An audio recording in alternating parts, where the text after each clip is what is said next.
Okay,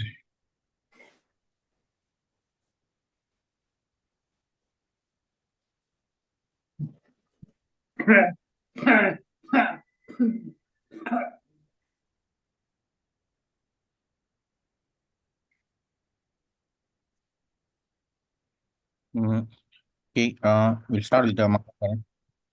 Om Majnana-Timirandasya Jnananjana-Shalakaya Chakshurunmilitamena Tasmai Sri Guruve Namah Sri Chaitanya Manobhishtam Sthapitam Yena Bhutale Swayam Rupa Gadamaya Dadati Swapadantikam Vandeyam Sri Guru Sri Yudhapatakalam Sri Guru Vaishnavamscha Sri Rupam Sarjatam Sagana Raghunathan Vitam Stam Sajivam Sadvaitam Savdutam Parijana Sritam Krishna Chaitanya Devam Sri Radha Krishna Padan Sagalan Lalita Sri Vishakan Vitamscha हे कृष्णा करुणा सिंधु दीनबंधु जगतपति गोपीशा गोपिका कांता राधा कांता नमोस्तुते तप्त कांचन गौरांगी राधे वृंदावनेश्वरी वृषभानुसुते देवी प्रणमामि हरिप्रिये वाञ्छाकल्पतरुभ्यश्च कृपा सिन्धुभ्येव च पतितानां पावनेभ्यो वैष्णवेभ्यो नमो नमः श्री कृष्ण चैतन्य प्रभु नित्यानंद श्री अद्वैत गदाधर श्रीवासादि गौरभक्तवृंद हरे कृष्णा कृष्ण कृष्णा हरे हरे हरे राम राम हरे हरे हरे कृष्णा कृष्ण कृष्णा हरे हरे हरे राम हरे हरे हरे कृष्णा कृष्ण कृष्णा हरे Ram Hare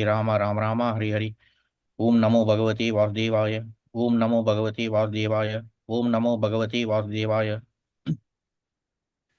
Hare Krishna so today we will continue with verse 44 from chapter 11 Bhagavad Gita.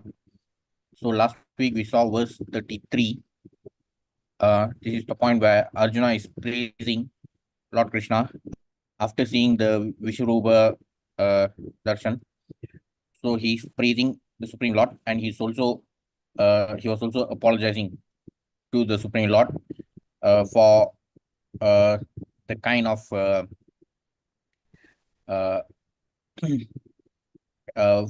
of mischievous behavior which he had performed, like not when he did not actually realize the true identity of the Supreme Lord. And he goes on to praise the Supreme Lord in verse 43. And in the purport, Srila Prabhupada has given in-depth explanation regarding all the attributes mentioned here, like how Lord Krishna is the father of the complete cosmic manifestation, about how he is the supreme spiritual master. So today we will continue with verse 44. तस्मात् प्रणम्य प्रणिधाय कायं प्रसादे त्वम् अहम् ईशमित्यं पितेव पुत्रस्य सखेव सख्यो प्रिय प्रियहर्षि देवा प्रिय प्रियाय हर्षि देवसोदुम् तस्मात् प्रणम्य प्रणिधाय कायं प्रसादये त्वाम् अहम् ईशमित्यं पितेव पुत्रस्य सखेव सख्यो प्रिय प्रियया अर्हसि देवसोदुम् तस्मात् प्रणम्य प्रणिधाय कायं प्रसादये त्वाम् अहम् ईशमीड्यं पितेव पुत्रस्य सखेव सख्युः प्रियया अर्हसि देवसोदुम् तस्मात् प्रणम्य प्रणिधाय कायं प्रसादये त्वाम् अहम् ईशमीड्यं पितेव पुत्रस्य सखेव सख्युः प्रियया अर्हसि देवसोदुम्. Okay, can recite. Can I try, Babu? Yeah, so Guru. Tasmat pranamya pranidaya kayam prasadaye tvamamisati mityam piteva putrasya sakeva sakiyo priya priya harhasi deva sodam. Okay, nice. Thank you, Guru. Thank you. Next, anyone else?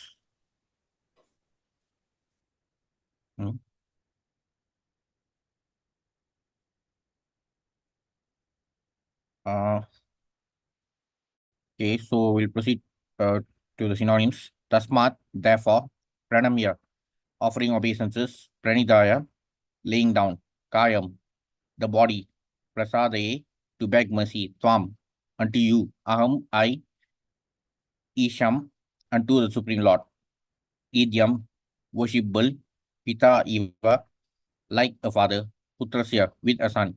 Saka Iva, like a friend, Sakyu, with a friend. Priyaha, a lover, Priyaya, with the dearmost. Arhasi, you should. Deva, my lord, Srodum, tolerate. Translation: You are the supreme lord, to be worshipped by every living being. Thus, I fall down to offer you my respectful obeisances and ask your mercy, as a father tolerates the impudence of his son, a friend the impertinence of a friend, or a husband the familiarity of his wife. Please tolerate the wrongs I may have done you. Krishna's devotees relate to Krishna in various relationships. One might treat Krishna as a son, or one might treat Krishna as a husband, as a friend, or as a master. Krishna and Arjuna are related in friendship, as the father tolerates, or the husband or master tolerates, so Krishna tolerates. So we know regarding the five primary rasas. So those are mentioned here. The Santadasya, Sakya, Vatsalya, Madhurya, and there are also the seven uh, indirect secondary rasas. So total there are 12 rasas. Uh, and even in the Navida Bhakti, uh, uh, certain devotees, certain exalted devotees, they they also serve the Supreme Lord based on their rasa, and that is also part of the Navida Bhakti. Like the verse from the seventh canto goes, Shravanam Kirtanam Vishnu, Smaranam Padasevanam, Archanam, Vandanam, Dasyam, Sakyam, Atmanivedanam. So even in the Navida Bhakti, there are the types of bhakti like Sakyam and Dasyam are also there. So these are the type of mellows experienced by the great exalted devotees like Arjuna. In the case of Arjuna, he was a friend, Saka, Sakyam, and uh, who's the example of a devotee who was in the mood of Dasyam. Any example of Dasyam?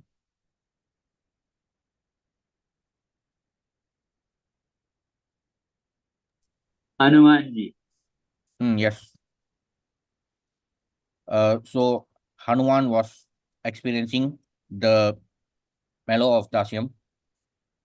So these five primary rasas are also related to the uh, devotional service, but even the secondary rasas, when they are experienced in a favorable mood, so uh,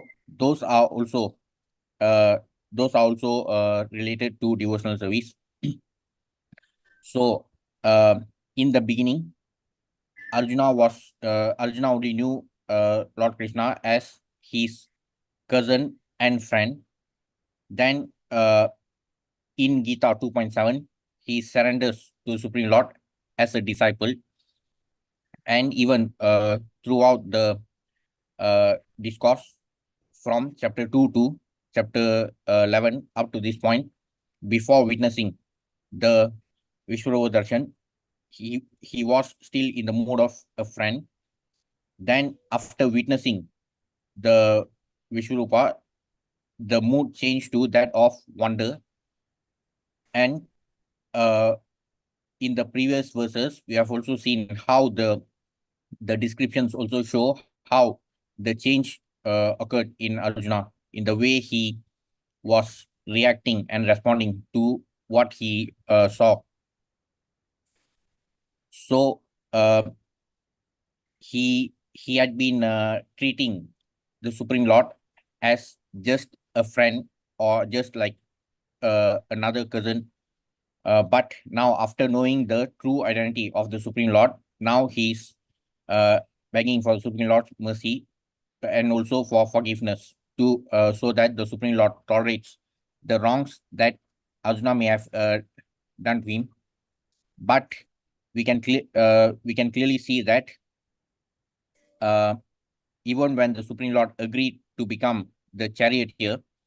So uh, the the kind of devotion is always reciprocal, like what the Supreme Lord Himself says in Gita 4.11 and also in several verses in chapter 9.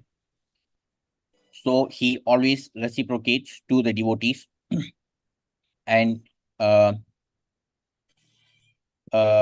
when he even agreed to become the chariot driver of Arjuna, so that is also a loving reciprocation to the love showered by the devotees.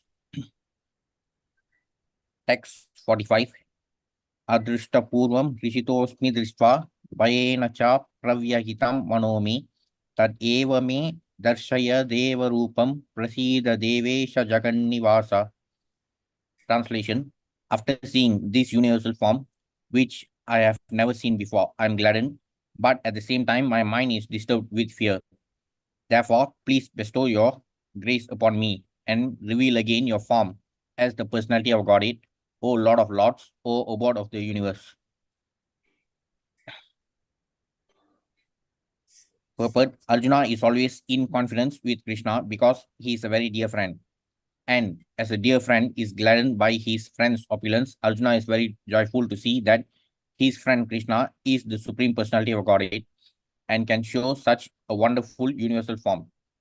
But at the same time, after seeing that universal form, he is afraid that he has committed so many offenses to Krishna out of his unalloyed friendship. Thus, his mind is disturbed out of fear, although he had no reason to fear. Arjuna therefore is asking Krishna to show his Narayana form because he can assume any form. This universal form is material and temporary, as the material world is temporary. So we have also seen the explanation regarding this. The universal form, which was seen by Arjuna in this chapter. So we know that even in the beginning of the chapter, Arjuna tells the Supreme Lord that all his doubts have been cleared, but still uh, he was curious to see the universal form. Of course, everything happens only because of the supreme will of the Supreme Lord. Even the entire discourse of the Gita became possible only because of the uh, will of the Supreme Lord. There was no reason for a great warrior like Arjuna to become reluctant to do his duty. However, it happened uh, mainly because the Supreme Lord made the arrangement so that Arjuna became bewildered right before the battle, and that arrangement provided the opportunity for the Bhagavad Gita to be spoken. And uh, after describing all his opulences in chapter 10, still uh, uh, Arjuna became convinced of the explanation given by the Supreme Lord. Still, apart from Arjuna's desire to to witness the universal form, uh, the the other significance was that uh, showing the universal form uh, is it established the authenticity of the incarnation of the Supreme Lord. So, apart from hearing about the opulences, when the Supreme Lord showed the universal form, so that further established his authenticity. And as Srila Prabhupada also writes, it serves as the criteria to identify uh, if there are some so-called avatars claiming to be representing the Supreme Lord. So it was mainly due to the desire of Arjuna that the Supreme Lord um, revealed the universal form. And uh, after witnessing the universal form, though he was pleased to see the true identity of his dear friend. However, his mind became disturbed out of fear, and therefore he asked the Supreme Lord to show the Narayana form. So, compared to the universal form, the Narayana form is the transcendental form which can be seen in the spiritual world. So, the Narayana form is the form of the Supreme Lord in the Vaikuntha region, which is below the Goloka region. In the Goloka region, the Supreme Lord is present in his original two-handed form. Then in the Narayana form, he resides in the Goloka, in the Vaikuntha planets. So compared to the four-handed Narayana form and the two-handed uh, uh, form of Krishna in the spiritual world, this universal form uh, is temporary because it represents the temporary material world. So even regarding this explanation about the material world, Srila Prabhupada also writes about how the other schools of thought who propagate the idea that the entire material world is false. So in contrast to what they are claiming in the Bhagavad Gita, when the Supreme Lord says in verse 8.15, Dukkalayam Ashashvatam. So he is clearly referring to the material world as a place which is temporary, but it is real. Because the manifestation of the material world is temporary, it remains in the manifest state for some time, and then it switches to the unmanifest state, and the cycle continues. The creation and annihilation continues, but the material world is real compared to what the other schools of thought propagate. But in the Vaikuntha planets, he has his transcendental form with four hands as Narayana. There are innumerable planets in the spiritual sky, and in each of them, Krishna is present by his plenary manifestations of different names. So from the topmost region in Goloka, so we know that there are three main divisions in the Goloka region. So the topmost Krishna Loka division or Goloka Vrindavana is where the Supreme Lord resides in his Swayam Rupa as Swayam Bhagavan. So he resides there as the cowherd boy in Goloka Vrindavana. Then below it are the Mathura and Dwaraka Dhams. So starting from that original personality in the topmost region, all the other expansions are created. So the expansions which exist in Mathura and Dwaraka Dhams are also emanating from the Swayam Rupa, and these expansions also further expand to the Vaikuntha region. So from the two-handed form in the Goloka region, the first Chaturvyuha, expansion known as the Adi Chaturvyuha is created, and then it becomes the source for further Vaikuntha expansions, which consists of the four-handed Narayana form. Thus, Arjuna desired to see one of the forms manifest in the Vaikuntha planets. Of course, in each Vaikuntha planet, the form of Narayana is four-handed, but the four hands hold different arrangements of symbols: the conch shell, mace, lotus, and disc, Shankha, Chakra, Gada, Padma. According to the different hands, these four things are held in. The Narayanas are variously named. All of these forms are one with Krishna. Therefore, Arjuna requests to see his four-handed feature. So even in our Bhagavatam class, like 2 days back, there was the purport covered details about the Vishnu Tattva. So Krishna Tattva is the topmost Tattva who has all the complete qualities, the 64 qualities. Of course, he has infinite qualities, but the 64 qualities are prominent. Then the Vishnu Tattva has 60 qualities. However, there is no difference between the plenary expansions of Vishnu Tattvas which emanate from Krishna Tattva.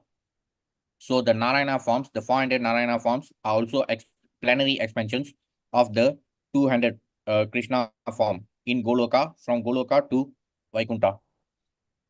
So now regarding the objects in the four hands of Lord Narayana, so it is mentioned here that the four hands hold different arrangements of symbols. So the four objects are fixed, but they are arranged differently in the four hands. So because of that, all the different Narayana expansions, they hold these four objects in different arrangements of the hands. So when we talk about these different arrangements of objects, so there is a concept in maths which deals with these distinct arrangements of objects. Does anyone know about that concept? It is called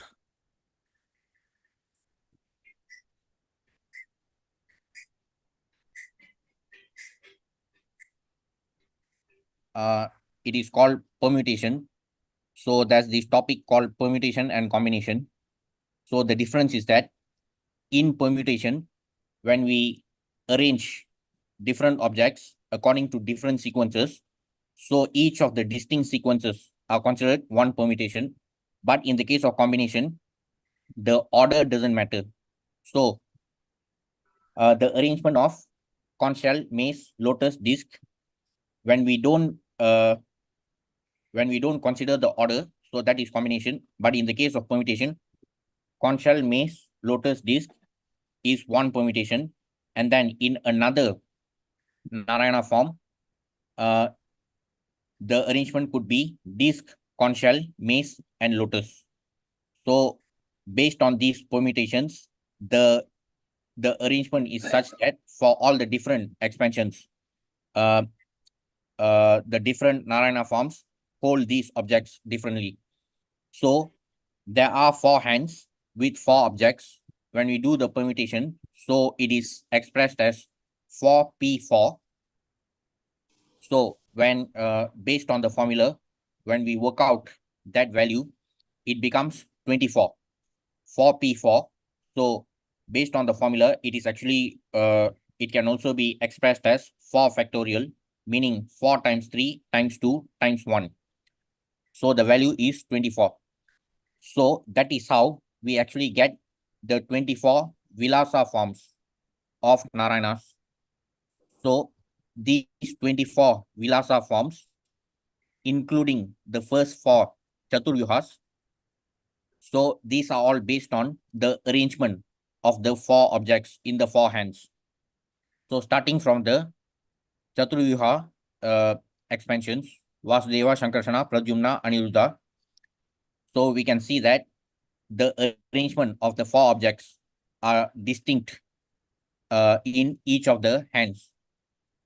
Like for Vasudeva, in his lower right hand, he holds the club, upper right hand, conch shell, upper left hand, disc, lower left hand, lotus.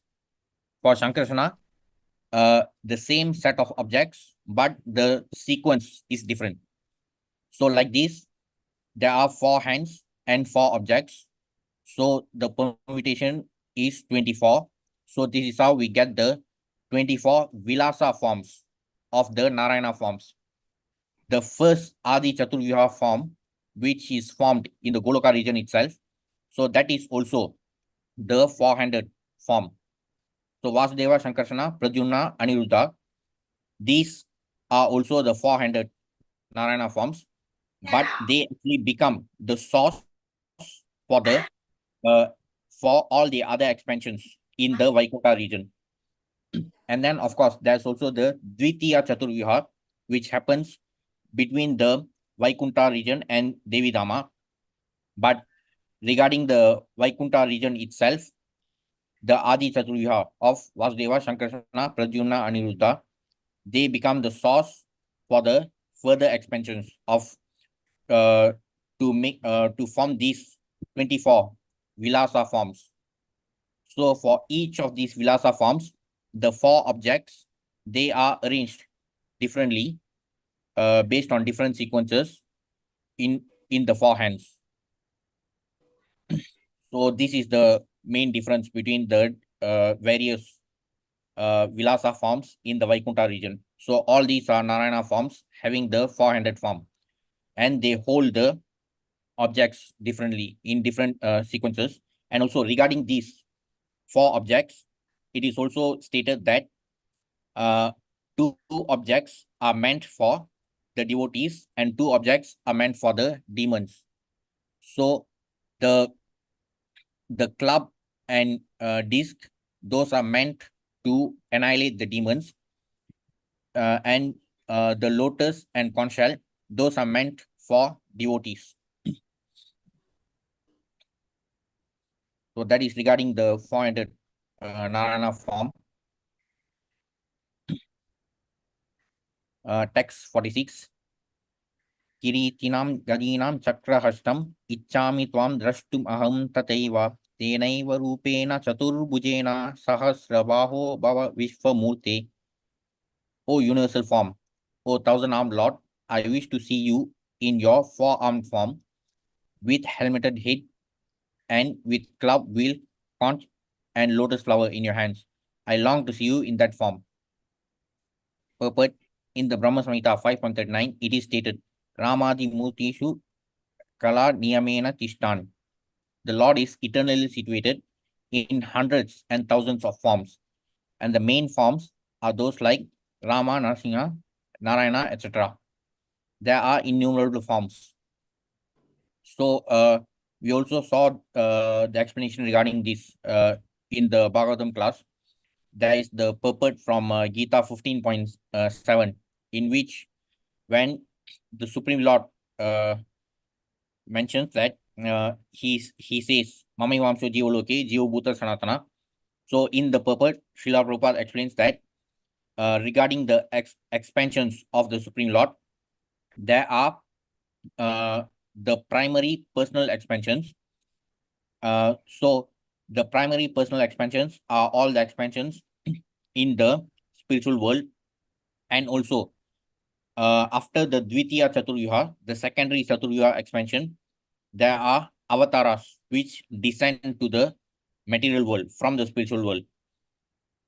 So all those are the primary personal expansions of the Supreme Lord, and the living entities, the Jiva Tattvas, are regarded as the secondary separated expansions. So the primary personal expansions are the Vishnu Tattvas, and the secondary separated expansions are the Jiva Tattvas. So the difference is clear. The primary expansions of Vishnu Tattvas are non-different from the Swayam Rupa of the Supreme Lord, but the secondary expansions which form the Jiva Tattvas, of which we consist of, so the secondary Jiva Tattvas are meant to be servants. So when we refuse to be servants of the Supreme Lord in the spiritual world, then we end up becoming servants of the inferior energy of the Supreme Lord in the material world, with the bundle package of Janma Mrityu Jara Vyadhi, and also the threefold material miseries. So these primary personal expansions come under the Vishnu Tattva expansions. So in Brahma Samhita, it is stated, I worship Govinda, the primary Lord, who manifested himself personally as Krishna and the different avatars in the world in the forms of Rama, Narasimha, Vamana as his subjective portions. His subjective portions as the avatars, Rama, etc., appear from Vaikuntha, and his own form, Krishna, manifests himself with Vraja in this world from Goloka. The underlying sense is that Krishna Chaitanya, identical with Krishna himself, also brings about by his appearance the direct manifestation of Godhead himself. So there is no difference between the Swayam Rupa of Bhagavan Krishna and these plenary expansions, because they all are regarded as his primary personal expansions. But Arjuna knew that Krishna is the original personality of Godhead, assuming his temporary universal form. He is now asking to see the form of Narayana, a spiritual form. So compared to the uh, universal form, which is temporary and material, the Narayana form, as mentioned earlier, is transcendental, representing the form in the spiritual world. This verse establishes without any doubt the statement of the Srimad Bhagavatam that Krishna is the original personality of Godhead and all other features originate from him. So this is from the third chapter of the first canto, 1.3.28. Iti cham sakala pumsa Krishnastu Bhagavan Swayam Indradi Vyakulam Lokam Rityanti Yuge Yuge. He is not different from his plenary expansions, and he is God in any of his innumerable forms. In all of these forms, he is fresh like a young man. That is the constant feature of the Supreme Personality of Godhead. One who knows Krishna becomes free at once from all contamination of the material world. So why is it that the Supreme Lord is able to remain fresh like a young man?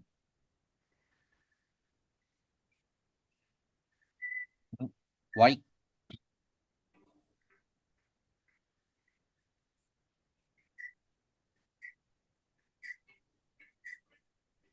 As one of the main subject matters in Bhagavad Gita, out of the five, Kala or time is one of the subject matters. So we know that we are in this helpless, miserable condition in this material world, mainly due to the influence of time. But when the Supreme Lord uh, descends to the material world, still he was not affected by time. And the answer for that is available in this chapter itself. In one of the most recent verses, we saw from 11.32, Kalosmi Loka Shakrit Pravulto. So, in this chapter, in verse 32, the Supreme Lord himself says that time I am, the great destroyer of the worlds. So, the Supreme Lord himself is time personified. He himself is the source of everything. So he is also the source of time itself. So there's no way for time to act upon him, like how it is acting upon us every second. Apart from this chapter, apart from verse 11.32, even in chapter 10, there are several verses, like if I'm not mistaken, in 10.30 and 10.33. In those verses, also the Supreme Lord mentions about how he's one of his opulence is that of is also representing time as the great subduer. So he himself is the source of everything, including time, and time is only a factor in this material world. There is no effect or influence of time in the spiritual world. That is why we are um, we are bound by these problems of Janma Mrityu Jara Vyadi in this material world from the moment we are born, or we are actually transmigrating into a new body, and until the time we leave that particular body, we are suffering due to Jara and Vyadi. So it is all happening due to the influence of time. This is at the individual level. If we consider how what happens to the individuals, so it is like this. But even when we look at it from the universal context, even in the context of the material universe, as the Supreme Lord explains in chapter 8 from 8.15, in 8.15 he describes the material world as Dukkalaya Ashashvatam. Then in 8.16, A Brahma Bhuvana Loka, So in 8.16 onwards, from 8.16 to 8.19, he describes the nature of the entire material universe, all the 14 planetary systems, including the abode of Brahma, all are subject to the influence of time. So even Brahma, though he gets to live up to trillions of years, but after 100 years, according to his calendar, even he has to die. So uh, everything about this material world is subject to the influence of time, and time itself is a product of the Supreme Lord. So that is why it cannot affect him. So even when he descends to the material world, uh, there is no effect of Jara or Vyadi. So there's no even not even the factors like birth and death affect him. That is the constant feature of the Supreme Personality of Godhead. One who knows Krishna becomes free at once from all contamination of the material world. So we also know regarding this verse from chapter 4, 4.9, the Supreme Lord says, Janma karma chame divyam emvyo veti tatvata jaktva deyam punarjanma naiti mameti so Arjuna. So those who understand his appearance and activities as transcendental, divyam, so those who are able to understand that can be liberated from the miseries of this material world. On the contrary, for those who are unable to understand that, or for those who regard the Supreme Lord as similar to Adam or something else, so for such people, the Supreme Lord spoke in Gita 9.11, Avajanati Mamura, Manushim Tanumashritam, Parambhava Majananto, Mamabhuta Maheshwaram. So only fools regard the Supreme Lord as a normal person when he descends to the material world. Text 47. Sri Bhagavan Vacha, Maya Prasannena Tavarjunedam, Rupam Param Darshitam Atma Yogat, Tejo Mayam Vishwam Ananta Adyam, Yanme Tvat Anyena Nadrishta Purvam. The Supreme Personality of Godhead said, My dear Arjuna, happily have I shown you by my internal potency this supreme universal form within the material world. No one before you has ever seen this primal form, unlimited and full of glaring effulgence. Arjuna wanted to see the universal form of the Supreme Lord.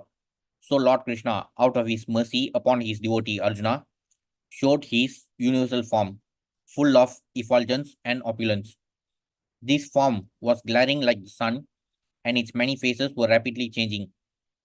Krishna showed this form just to satisfy the desire of his friend Arjuna. So from the initial few verses of this chapter, we saw how Arjuna requested to see the Vishwarupa darshan of the Supreme Lord, and the Supreme Lord also gave him divine eyes to witness it. This form was manifested by Krishna through his internal potency, which is inconceivable by human speculation. No one had seen this universal form of the Lord before Arjuna, but because the form was shown to Arjuna, other devotees in the heavenly planets and in other planets in outer space could also see it. They had not seen it before, but because of Arjuna, they were also able to see it. In other words, all the disciplic devotees of the Lord could see the universal form, which was shown to Arjuna by the mercy of Krishna. Someone has commented that this form was shown to Duryodhana also when Krishna went to Duryodhana to negotiate for peace. Unfortunately, Duryodhana did not accept the peace offer, but at that time, Krishna manifested some of his universal forms. But those forms are different from this one shown to Arjuna. It is clearly said that no one had ever seen this form before. So, the Supreme Lord himself is saying that no one before you has ever seen this primal form, unlimited and full of glaring effulgence. So there are also descriptions about the uh, the Vishwarupa Darshan in some other episodes also, like during the peace negotiation and also during other pastimes. But only this darshan is distinct as mentioned by the Supreme Lord himself. Text 48. Na veda yajna yayanir na danir na cha kriyabir na tapobir ugrahi evam rupa sakya aham nirloke drastum tvad anyena kuru pravira. O best of the Kuru warriors, no one before you has ever seen this universal form of mine. For neither by studying the Vedas, nor by performing sacrifices, nor by charity, nor by pious activities, nor by severe penances can I be seen in this form in the material world. The divine vision in this connection should be clearly understood. Who can have divine vision? Divine means godly. Unless one attains the status of divinity as a demigod, he cannot have divine vision. And what is a demigod? It is stated in the Vedic scriptures that those who are devotees of Lord Vishnu are demigods. Vishnu Bhaktas Smrto Deva. Those who are atheistic, who do not believe in Vishnu, or who recognize only the impersonal part of Krishna as the supreme, cannot have the divine vision. It is not possible to decry Krishna and at the same time have the divine vision. One cannot have the divine vision without becoming divine. In other words, those who have divine vision can also see like Arjuna. The Bhagavad Gita gives the description of the universal form. Although this description was unknown to everyone before Arjuna, now one can have some idea of the Vishwarupa after this incident. So, even in the earlier verses of this chapter, once Arjuna was able to see the Vishwarupa Darshan, there were descriptions about how the vision was effulgent, like thousands of suns coming together. Those who are actually divine can see the universal form of the Lord, but one cannot be divine without being a pure devotee of Krishna. So, ironically, those so-called atheists who also call themselves intellectuals, they deny the existence of God, and then they say that they want to see God. But Srila Prabhupada himself has also mentioned in many of his writings that God is not so cheap that he would appear at the whims of such rascals. So it is a privilege meant for the devotees. Those who are actually divine can see the universal form of the Lord, but one cannot be divine without being a pure devotee of Krishna. So the keyword is very clear here: pure devotee of Krishna, not merely a devotee, a pure devotee of Krishna. So just because the Supreme Lord showed the universal form to Arjuna, we cannot regard ourselves as equal to Arjuna, and therefore it is very childish to think that we will also get the opportunity like how Arjuna got, because we are nowhere near the purity of such exalted devotees. The devotees, however, who are actually in the divine nature and who have divine vision are not very much interested in seeing the universal form of the Lord. As described in the previous verse, Arjuna desired to see the four-handed form of Lord Krishna as Vishnu, and he was actually afraid of the universal form. In this verse, there are some significant words, just like Veda Yajna Adhyayanahi, which refers to studying Vedic literature and the subject matter of sacrificial regulations. Veda Yajna Adhyaya refers to all kinds of Vedic literature, such as the four Vedas, Rig, Yajur, Sama, Atharva, and the 18 Puranas, the Upanishads, and the Vedanta Sutra. So the Supreme Lord himself declares that uh, those those who merely study all the Vedas, it's not that they can simply get this privilege. And of course, when we talk about the study of scriptures, the Bhagavad Gita has been uh, was spoken by the Supreme Lord, and he actually gave the essence of all the Upanishads so that it it would be helpful mainly for the Kali Jivas who have very limited time and are not able to understand so many complicated uh, and or rather confidential uh, subject matters in the Upanishads. But ironically, even when we try to do book distribution and when we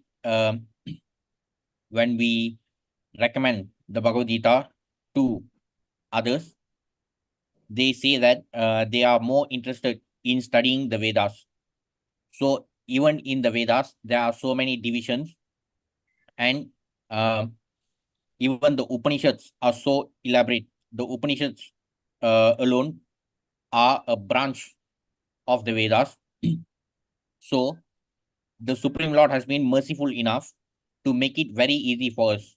Through the Bhagavad Gita, he has given us the essence of all the Upanishads.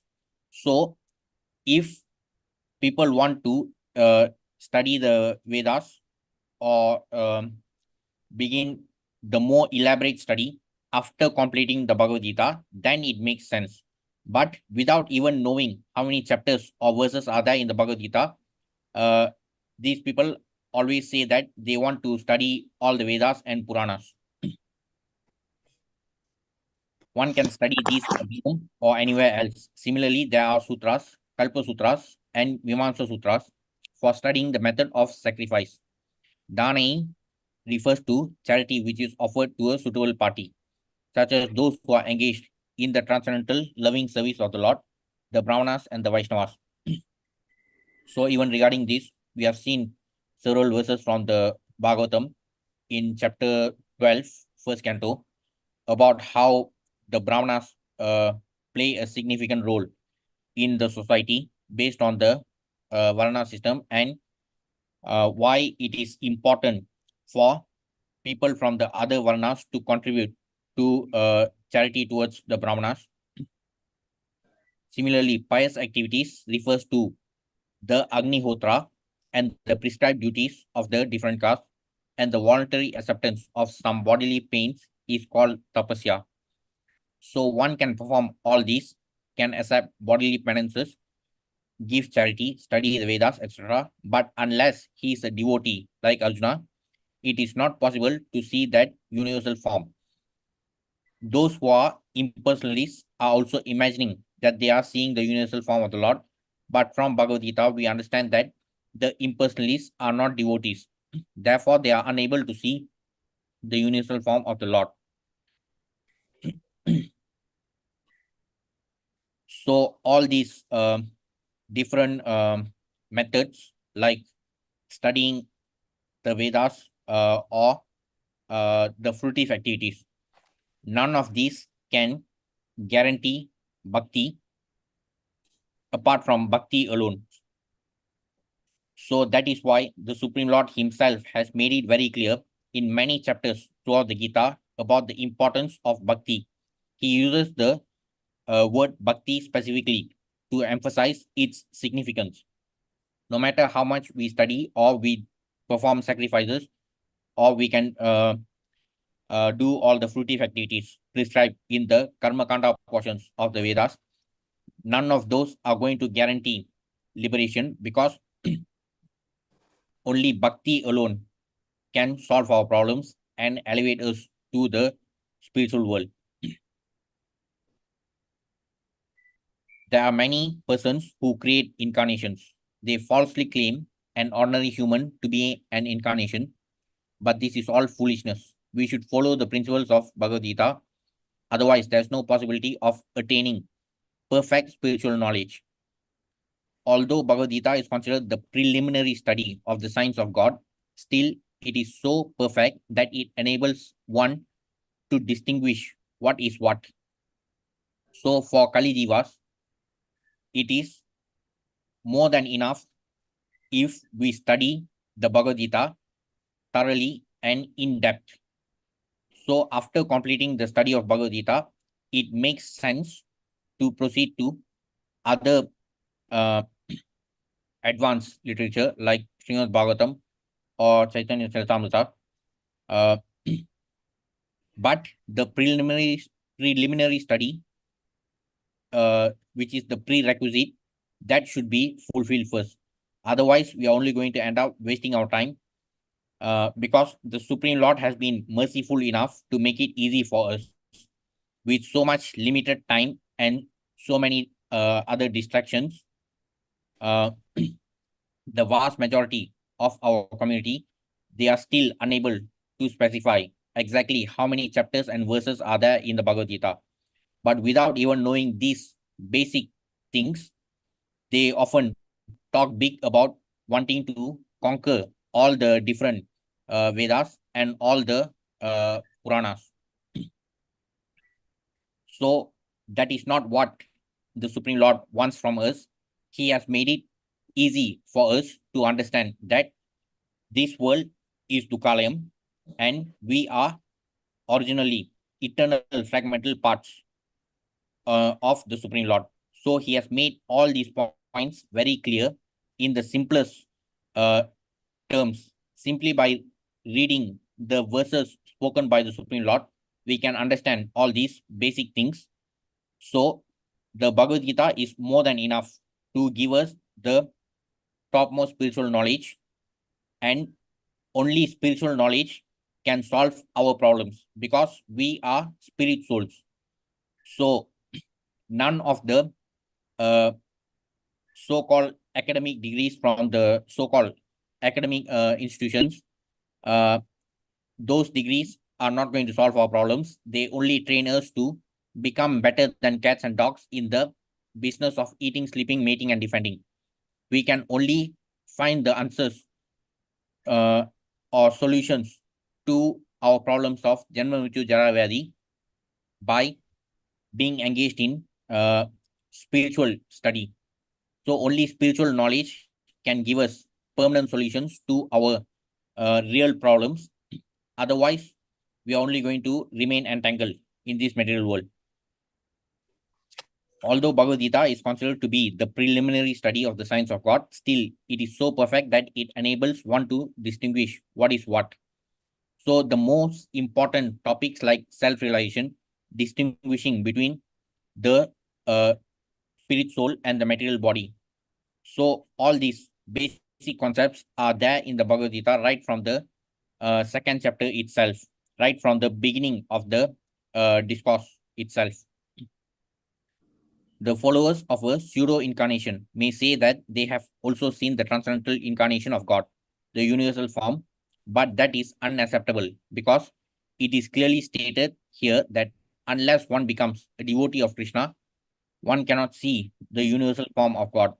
So one first of all has to become a pure devotee of Krishna.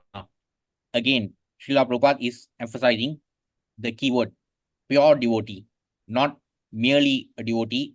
So uh, even for neophytes who have just begun their practice, it is uh, illogical for them to expect everything right after beginning their practice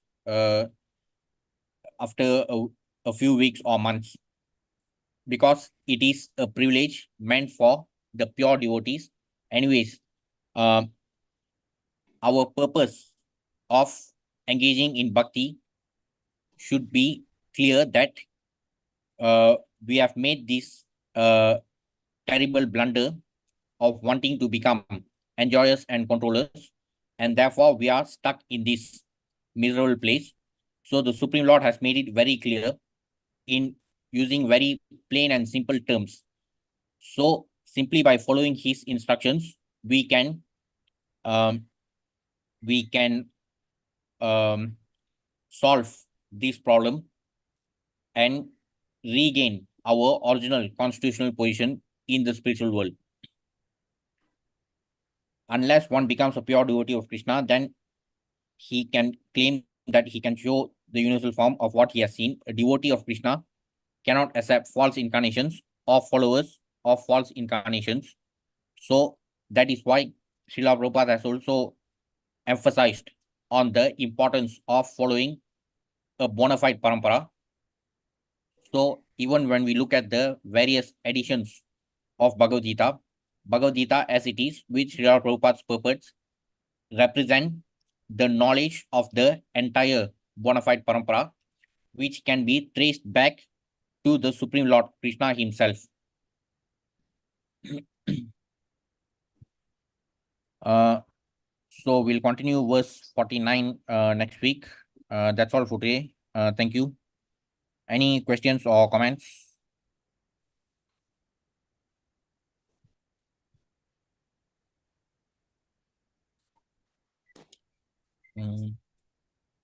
Okay, thank you. Hare Krishna. Hare Krishna. Thank you, Prabhu. Yeah, thank you.